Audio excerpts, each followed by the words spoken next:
poder leer sobre lo que nos dice la Escritura en Colosenses 2, versículos del 20 al 23.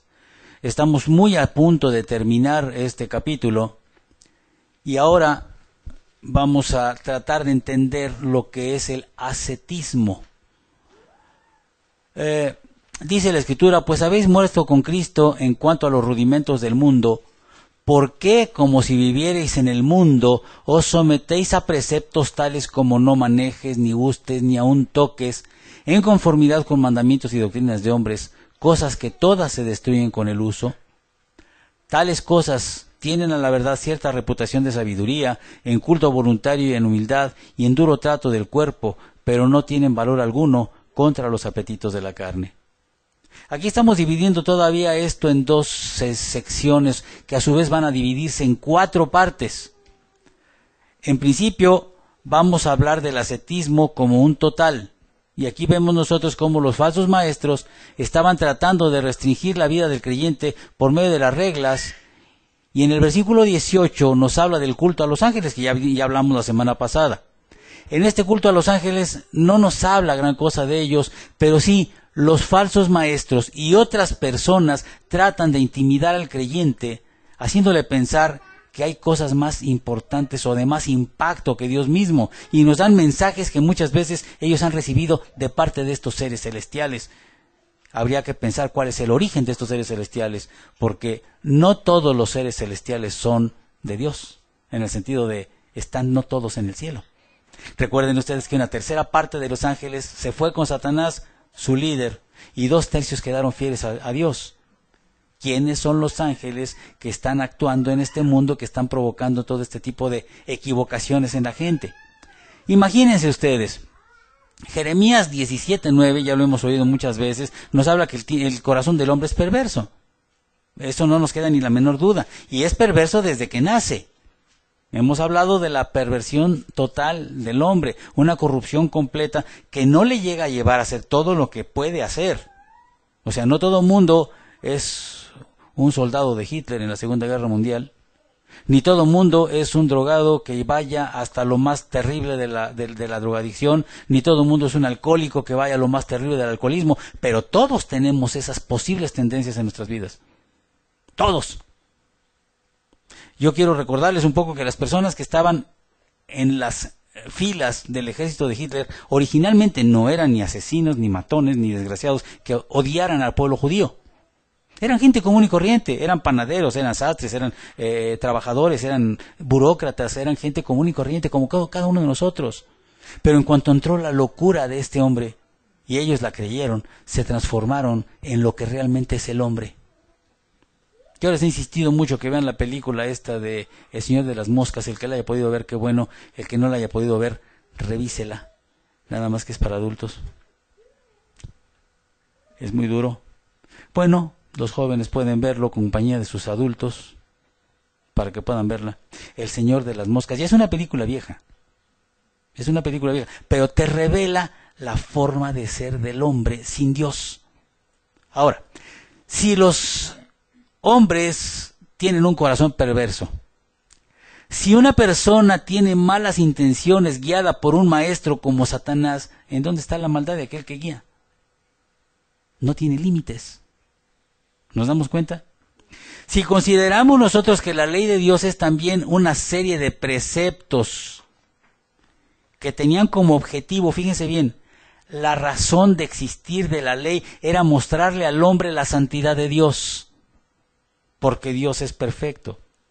Dios no mata, no hurta, no defrauda, no tiene ídolos. Dios es perfecto y la ley nos estaba mostrando cómo es Dios. Para eso vino la ley. Para mostrarnos su perfección y nuestra imperfección. ¿Estamos claros en esto? La ley vino entonces para mostrarnos lo que es la santidad de Dios, pero al mismo tiempo lo que es la maldad del hombre. Fíjense Romanos 3:20, que se acuerdan ustedes, dice que por las obras de la ley nadie será justificado. Los fariseos querían permanecer en las obras de la ley. Jamás iban a poder ser justificados porque su maldad está dentro de ellos. ¿Nos queda claro? Tampoco nosotros podemos regirnos por esto. Luego, la razón de que viniera Cristo la vemos en Romanos 10:4, no quiero que, bueno, anótenla, pero Romanos 10:4 nos dice, porque el fin de la ley es Cristo. Y aquí lo encontramos nosotros en dos sentidos. El fin de la ley es Cristo en dos sentidos. El primer sentido es, la razón por la que fue expresada la ley fue porque Cristo iba a venir. ¿Me explico? O sea, el propósito, el fin para el cual fue hecho la ley fue Cristo. Pero también, cuando Cristo vino al mundo, la ley terminó. Dejó de actuar sobre el ser humano. Porque el hombre que sigue a Cristo ya no está bajo la ley, sino bajo la gracia. ¿Entendemos ese punto? Ya no estás tú en esta tierra para servir a la ley que no puedes cumplir, sino para estar en las manos de Dios y en su gracia y su misericordia, ser perdonado de tus pecados para poder vivir como Dios quiere que vivas. Pero el mundo está en otro mundo completamente distinto, y ahora quiero que vean esto, que no se los voy a mostrar mucho porque no quiero que andemos en locuras. La ciencia cósmica. A lo mejor no van a poder ver las letras, pero aquí abajo nos dice, y se los voy a leer, del 15 de mayo al 14 de junio del 2013, abre sus magníficas puertas el Templo de la Luz, Oro y Rubí, hogar de Lady Nada. Este templo se encuentra localizado en el plano etérico de la ciudad de Suba, en la isla de Fiji, Melanesia. Fíjense bien, con la apertura de estos retiros, la Hermandad Blanca, cada mes se reúnen los seres cósmicos, maestros ascendidos, ángeles y representantes del reino elemental. Esto es actual, ¿eh? Esto está en internet. Así como también ciertos discípulos comprometidos, no todos, los cuales se congregan allí para encontrar y contribuir al progreso del planeta y sus evoluciones. En esta oportunidad tendremos el privilegio de disfrutar de la presencia de los amados. Fíjense bien, primero que nada, Lady Nada, la guía. Después, Jesús. Luego, Juan el Amado, Lady Diana, Serapis Bey, Lanto Kutumi, Hércules, Víctor y la madre de Kuan Yin. Magnífica gente, ¿verdad? Todos gente muy conocida. Pero luego, al estar leyendo esta página, me encontré algo que me impresionó, porque muchos de nosotros hemos oído esto, y es aquí donde está el asunto. ¿Lo alcanzan a leer? Creo que no. Déjenme ver si lo puedo acercar. Sí.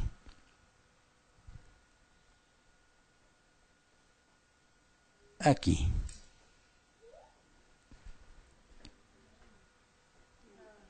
La palabra y el decreto. ¿De dónde sale la palabra y el decreto? De la brujería. ¿Nos damos cuenta? Ahora les voy a platicar lo que dice allí tantitito adelante. Vámonos a meternos allí. Para que vean lo que estamos estudiando. Porque allí está. Es una buena parte de lo que estamos viendo nosotros. Dice, y así como una bella flor tiene color y también tiene perfume, son las bellas palabras fructuosas del hombre que habla, manifiesta lo que dice. ¿Qué es un decreto? Vean nada más esta blasfemia. Un decreto es un orden para el universo, es una orden para el universo. Y como tú eres co-creador con Dios al decretar estas cosas, creando tu propia vida. Es lo que se enseña en estos lugares y es lo que se enseña en muchos otros lugares, y algunos de ellos, desgraciadamente, cristianos. Dice abajo, habla constantemente de manera positiva, hermosa y dulce. Esto no significa que no veas lo que está ocurriendo, sino que estás decretando que ocurra. Le ordenas a Dios lo que tiene que pasar, ¿verdad? Nos vamos de este horror y nos vamos otra vez a la palabra de Dios. Ahora sí seguimos. Ahora, si consideramos nosotros que la ley de Dios tiene todo esto, nosotros tenemos que considerar que estos maestros ordenaban reglamentos añadidos a la palabra de Dios. ¿Me explico? Esto se había añadido a lo que Dios decía. De manera que crearon reglas de tipo infantil. ¿Cuántos de nosotros hemos pasado por ese momento en donde estamos chiquitos diciendo no vayas a pisar las rayas de la calle? Y ese bueno brinque y brinque como chapulín las rayas para no tocarlas, porque nos creamos la ley de no pisar las rayas. ¿Cuántos de nosotros hemos puesto códigos de honor? Y hasta ciertos juramentos infantiles en donde luego los amigos se juntan para llevar una sola forma de pensar y comprometerse unos con otros a hacer algo. Esto es muy infantil. También otra cosa que llega a suceder con el mundo, y ya hemos hablado nosotros y estamos oyéndolo aquí, espíritus elementales o astrales, cuestiones de hechicería o astrología, cosas que debíamos de haber superado hace mucho tiempo, así como teníamos que haber dejado atrás los rudimentos de la Escritura, como para volver a hablar otra vez de bautizos y todo lo demás. ¿Recuerdan ustedes que en la carta a Gálatas, Pablo les dice, tan necios sois que habéis vuelto a regresar otra vez a las primeras cosas? Bautizos, la penitencia, la oración, cosas que ya debíamos de haber superado hace mucho tiempo. Dice, habiendo comenzado por el Espíritu, ahora vais a acabar por la carne. Y luego en Hebreos 5:12 dice, habiendo ya ahora de ser maestros, te regresas a lo primero. ¿Por qué? Porque el creyente debe de crecer y debe de madurar y debe de empezar a enseñar a otros lo que se le ha enseñado a él. Esa es la ley del discipulado. Tienes capacidad para enseñar al que sabe menos, discipúlalo. Tienes alguien que sabe más que tú, discipúlate. Ese es el punto de la vida cristiana.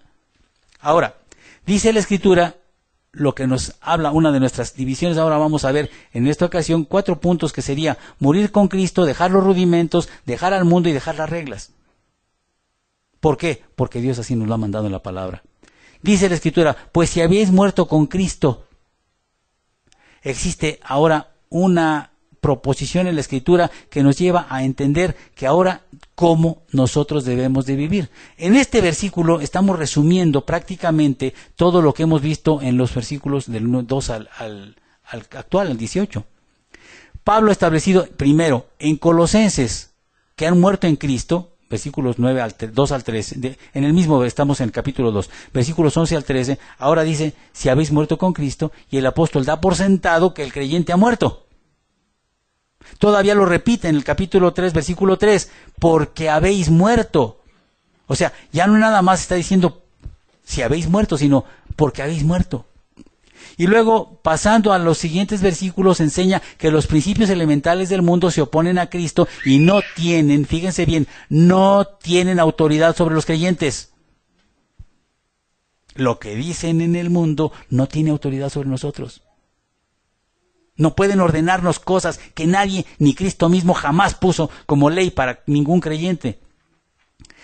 Estos principios elementales, estamos hablando de estos que estábamos viendo aquí, y si se meten ustedes en esta página, encuentran esos principios elementales en donde nos habla del agua, del fuego, de la tierra, de la madera, que son los principios elementales del mundo, según ellos.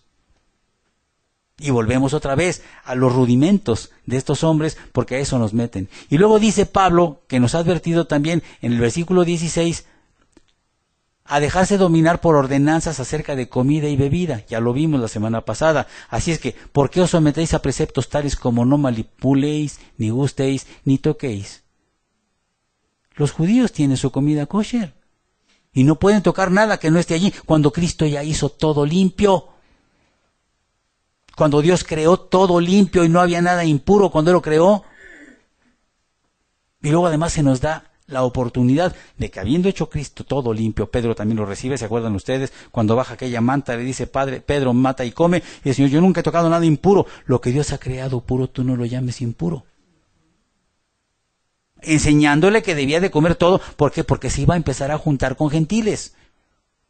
Despuésito de esto se va a la casa de Cornelio y ahí se da cuenta de que lo que el Señor quiere es que comparta su vida con los gentiles y que esas limitaciones de la ley habían desaparecido para Pedro como para cada creyente. Entonces las limitaciones de la ley no nos tienen por qué detener para nuestra propia vida.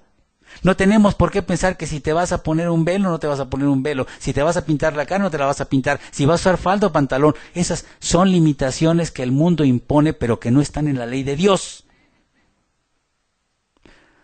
Algo muy característico del apóstol es hacernos entender cómo es Cristo. Fíjense bien y recuerden, porque lo hemos estudiado, que es el Rey del universo, que Él ha creado todo lo que existe, que Él es quien nos libra de las tinieblas, quien perdona nuestros pecados, el que es la imagen de Dios y el primero sobre la creación, el creador del universo y por quien todo fue hecho, nuestra única esperanza para ir al cielo, y también es Dios mismo, perdonador de pecados y vencedor de la muerte. Eso es Dios. Esto nos lo enseñó Pablo y lo hemos estado repasando en todos estos días. En el capítulo 2 nos enseña 4 nadies. Versículo 2:4, que nadie os engañe. Versículo 8, que nadie os haga cautivos. Versículo 16, que nadie se constituya vuestro juez. Versículo 18, que nadie os defraude de vuestro premio. Y cada vez que nosotros vemos estas advertencias de los falsos maestros, nos sigue siendo dirigido a nosotros directamente. Y ese nadie es una persona.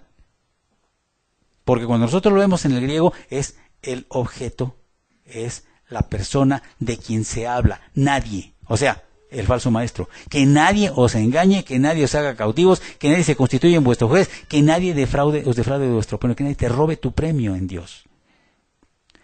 Cada una de estas advertencias van con la idea de que el creyente empiece a aplicar lo que ya aprendió.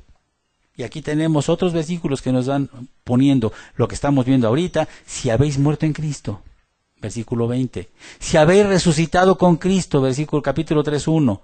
Y luego en el capítulo 3:5, si hacéis morir lo terrenal. Y finalmente, vestíos de nuevo hombre, en los versículos 10 y 12 del capítulo 3, en donde nos va llevando a entender que lo que el mundo tiene ya quedó atrás y no tenemos nosotros por qué amarrarnos a ello nuevamente y volver a regresar a la forma de vivir de nuestro viejo hombre. El versículo que estamos leyendo ahorita nos habla de que, pero si habéis muerto, pero la palabra pero, o pues si habéis muerto, la palabra pues no existe en el original. De manera que si nosotros lo leemos tal como se lee en el original, esto lo hacen los que han traducido la Biblia para podernos dar una coherencia mejor, un poquito de más capacidad para poder entender lo que estamos leyendo de un idioma que no es el nuestro, el griego, como para pasarlo al español. Por eso algunas cositas se adhieren, pero no es tan mal, no es que esté mal, no le cambió nada. Simplemente, si vamos a entender lo que dice la Escritura, lo que debemos de entender es lo que inicia la palabra, si habéis muerto, o mejor todavía, si moristeis con Cristo, que es como debemos de entenderlo. Dice entonces, ya estás en otro lado. Pero además, dense cuenta de que no dice, bueno, si moriste, no estás seguro si moriste o no moriste, no. Esta forma de construir estas condicionales en el griego nos llevan a entender que es una condición que seguro se cumple. No es saber si vas a tu casa, no, es seguro vas a ir a tu casa. En este caso dice, si moriste. O sea, yo estoy seguro de que moriste, pero dice, si moriste en Cristo, entonces, ¿cómo vas a aferrarte de las cosas que ya quedaron atrás?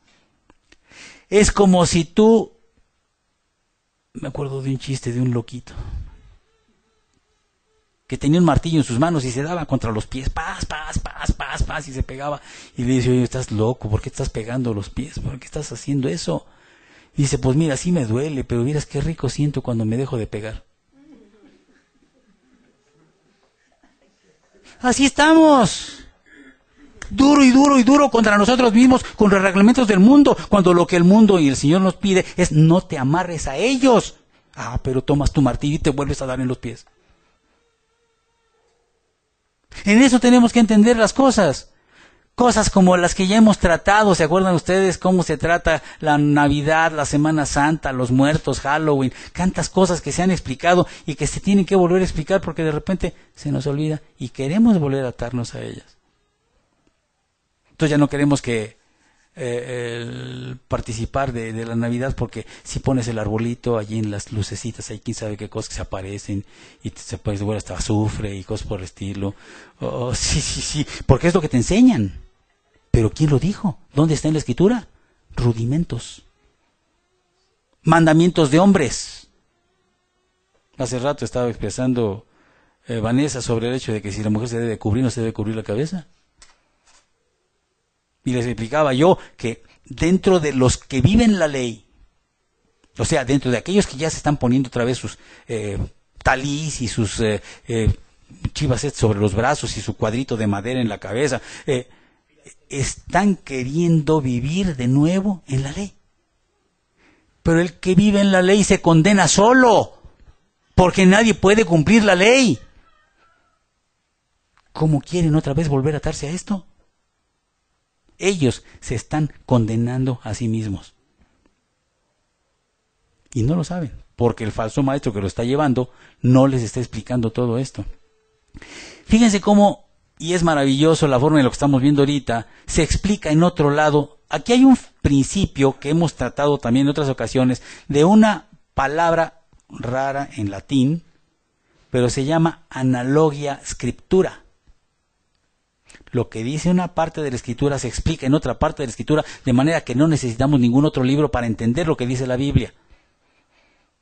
Y aquí nos vamos a referir de lo que estamos leyendo ahorita, ahora a Gálatas 2, 18 al 21, Gálatas 2, 18 al 21, en donde nos explica Pablo de otra manera lo que estamos aprendiendo aquí.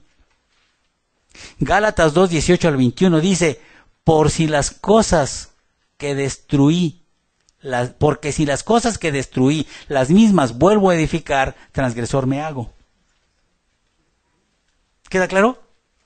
Si yo ya tiré la ley a la basura porque ya Cristo vino, ¿por qué la quiero volver a construir para volver a vivir en ella? Dice el versículo 19, porque yo por la ley soy muerto para la ley, a fin de vivir para Dios. Con Cristo estoy juntamente crucificado, y ya no vivo yo, mas vive Cristo en mí, y lo que ahora vivo en la carne lo vivo en la fe del Hijo de Dios, el cual me amó y se entregó a sí mismo por mí. ¿Cuesta trabajo entender esto ahora? Cristo vino, murió por mí, yo estoy muerto y clavado en la cruz con Cristo en una forma legal. Yo no morí, Cristo murió por mí, pero mi culpa, mi pecado, fue crucificada con Cristo allí en la cruz. Se acabó. No tiene más poder sobre mí. ¿Por qué? Porque ese pecado ha sido perdonado y lavado definitivamente para el creyente. Y quiero hacer la aclaración para el creyente, porque el inconverso que se cree creyente sigue todavía en el mundo y no ha muerto a su pecado, por lo tanto la ley está totalmente sobre él. ¿Sí queda claro? Pero para el creyente que ama a Cristo, el que sigue la ley de Dios, la ley del amor de Dios, la ley de Cristo mismo, ha muerto para la ley que le fue dada a Moisés. Y ahora vivimos en el amor de Cristo, y dice, ya no vivo en la carne, y yo vivo en la fe del Hijo de Dios, el cual me amó y se entregó a mí mismo por mí. Versículo 21, no desecho la gracia de Dios, pues si por la ley fuese la justicia, ¿para qué murió Cristo? No hubiera habido necesidad de que Cristo muriera si por la ley nos salvamos. Nada de lo que hagas te va a salvar, porque Cristo vino a salvarnos y exclusivamente es el que nos va a dar todo este cambio en nuestras vidas. Ahora, si dejamos nosotros nuestra vieja ley, cuesta mucho trabajo, y vaya si cuesta trabajo, tenemos que terminar esta obra que viene en Cristo, pero no nosotros, sino Cristo la va a terminar para nosotros. Por lo tanto, nosotros siempre estaremos firmes en lo que el Señor nos dice, 1 Corintios 10:12, 1 Corintios 10:12, pero no presumamos por ser nosotros ya libres de pecado. 1 Corintios 10:12 nos dice, así que el que piense está firme y mire que no caiga. Cuando ya te creas tú que ya venciste un pecado, vas a resbalarte y vas a caer en él. Más bien mantente alerta contra lo que has vencido, por lo que el Señor te ha dado la oportunidad, porque Él te ha dado la fortaleza, te ha dado la inteligencia, te ha dado la capacidad para poder vencer malas costumbres, hábitos y pecados.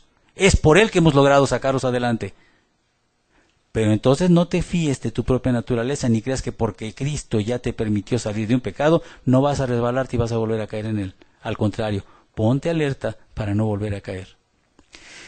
Si, como dice Pablo, ya morimos para vivir en la gracia de Dios, entonces dejamos de vivir en lo que vivimos anteriormente para vivir nuevamente en la alegría que nos da la salvación. Porque la enseñanza nos va llevando a la incapacidad del creyente para salvarse a sí mismo y solamente confiar en Dios para abandonar todo esto. Tenemos que dejar entonces los rudimentos del mundo, dice la Escritura, en cuanto a los rudimentos del mundo. Y hemos estudiado este aspecto de los principios elementales, ya sabemos que son conocidos, a que se dedican a esto las personas que se dedican a la brujería, a la astrología y a todo este tipo de mugres que no nos permiten continuar nosotros en ellos. Los creyentes no pueden ni siquiera acercarse a este tipo de cosas. Lo más impactante es que al hablar de rudimento o de principios elementales, nos hace entender que para el cristiano ya quedó atrás y que tiene que avanzar en su madurez.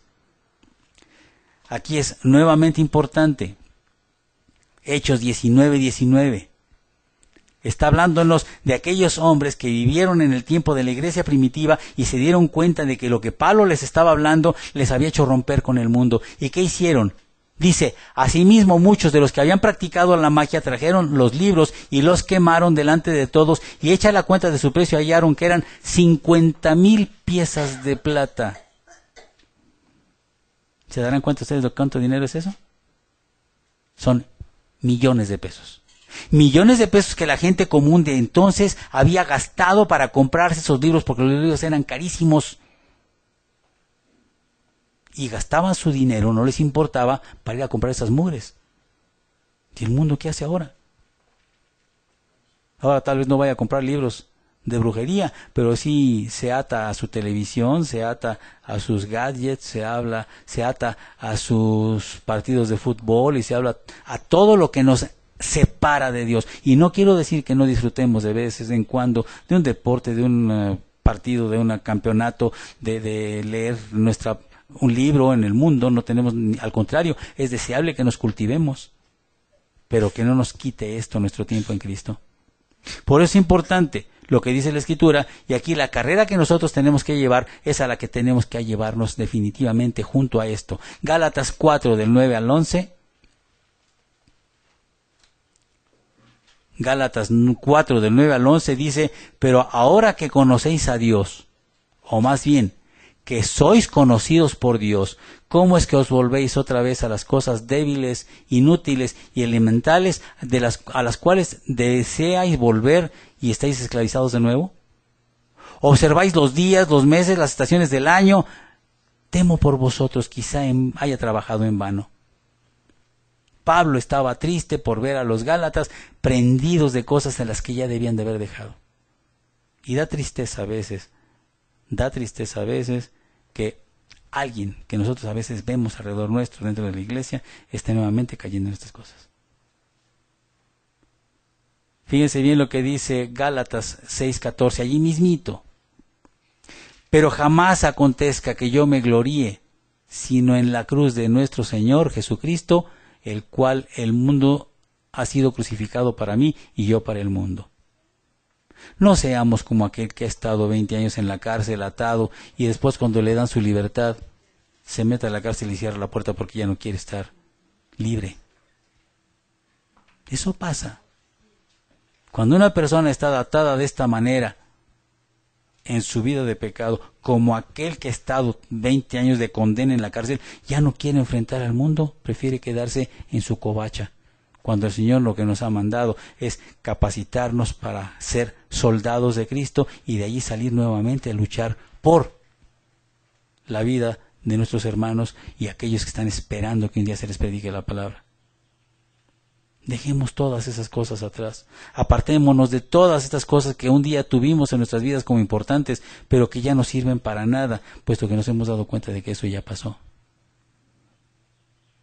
Vamos a tomarnos de nuestro Señor, vamos a tomarnos de su enseñanza, vamos a entrar en la capacitación que la palabra de Dios nos da cada día y no olvidemos nuestro tiempo en el Señor, nuestro tiempo de lectura, nuestro tiempo devocional, nuestra oración diaria, para que de esta manera podamos desprendernos del lastre que traemos todos, porque somos seres humanos y estuvimos viviendo en un mundo lleno de muchas reglas inútiles y cuesta trabajo quitárselas de encima, mucho trabajo. De repente nos damos cuenta de que hay cosas que no estoy haciendo porque allá me lo enseñaron hace muchos años y todavía sigo como amarrado, atado a este tipo de costumbres de las cuales ya no tenemos ninguna relación ni por qué obedecerlas. Señor, te damos gracias en esta mañana porque nos concedes este tiempo de estudio, de meditación de tu palabra, de bendición para cada uno de nosotros. Ayúdanos a vivir para ti y llenarnos de tu gracia y de tu misericordia.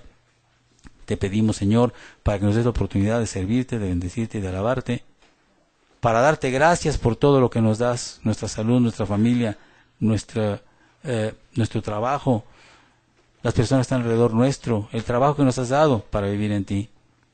Y ahora, Señor, que estamos en este momento que vamos a nuevamente a tomar esta celebración de la Santa Cena, nos pongamos a tus pies para meditar sobre lo que estamos haciendo. Primero que nada, Señor, recordar nuestro pecado. Todo aquel pecado que hemos hecho que todavía a ti no te da la gloria, te pedimos para que nos ayudes a meterlo en cintura, a someterlo a ti, a que nos hagas limpios de nuestra mente, de nuestro corazón. Te pedimos, Señor, para que este pecado nos ayude a entender cómo es que estamos dependiendo de ti cada momento para abandonar nuestra vieja vida. Ayúdanos, Señor, porque estamos queriendo discernir perfectamente lo que estamos haciendo en esta mañana, que va a ser el memorial de tu venida, del regreso tuyo a esta tierra, que tú nos pediste que nosotros, cada vez que tuviéramos oportunidad, nos acordáramos de este punto. Por eso, Señor, este día, este primer domingo de mes que tenemos costumbre, nos acercamos a ti para que tú cambies nuestras vidas y nos lleves a entender lo que tú quieres enseñarnos.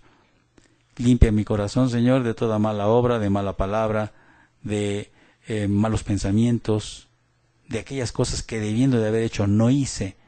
También te pido que me ayudes y me sostengas para vivir en ti. Te pedimos, Señor, también que bendigas la ofrenda de este domingo, para que nos des la oportunidad de servirte, bendecirte y alabarte, y así dedicar tiempo solamente a pensar en ti, y a disfrutar de tu amor y de tu bendición. Y Señor, te pedimos también por nuestros familiares inconversos, para que todos aquellos que todavía no te conocen, lleguen a conocerte. Y si alguno de nosotros todavía no ha entendido lo que debe de ser tu amor y tu bendición en esta mañana, abre tú nuestro corazón y límpialo para que podamos siempre mantenernos firmes y atados en tu amor y en tu gracia a tu amor, y disfrutar de la libertad que tú nos diste en Cristo para poder vivir como tú quieres. Todo esto, Señor, lo ponemos en tus manos, en nombre de Cristo Jesús.